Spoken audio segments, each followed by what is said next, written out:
राजा का हाथी। एक राजा था, उसके पास एक बहुत प्रिय हाथी था। राजा ने उसकी सेवा के लिए कई सेवक लगा रखे थे। वे उसे रोज नहलाते और सजाते थे।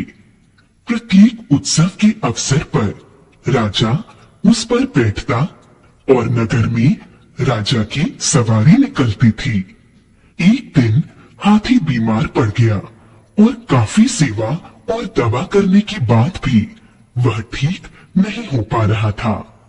दिन पर दिन उसका स्वास्थ्य बिगड़ता गया। राजा को हाथी से इतना प्रेम था कि वह किसी से हाथी के मरने की खबर भी सुनना नहीं चाहते थे।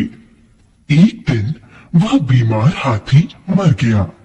सभी सेवकों में भय व्याप्त हो गया कि राजा को हाथी के मरने की सूचना कैसे दी जाए, क्योंकि सूचना देने वाले को राजा दंड भी दे सकता था, जबकि सूचना देना भी जरूरी था, क्योंकि हाथी अब मर चुका था।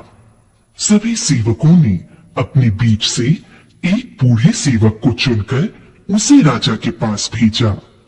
बूढ़े सेवक ने राजा से कहा, महाराज, आज हाथी न उठता है, न बैठता है, न खाता है, न पीता है और न हिलता डुलता है। यहाँ तक कि आज सांस भी नहीं लेता है। यह सुनकर राजा ने उससे पूछा, क्या तुम यह कहना चाहते हो कि हाथी मर गया है?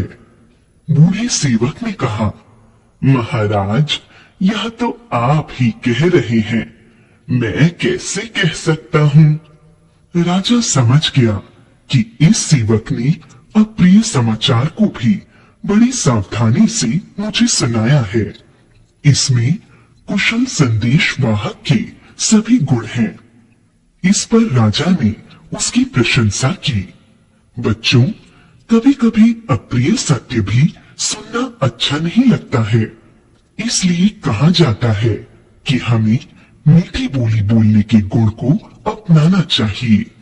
मीठी वाणी में बोला गया अप्रिय सत्य भी किसी को आघात नहीं पहुंचाता है।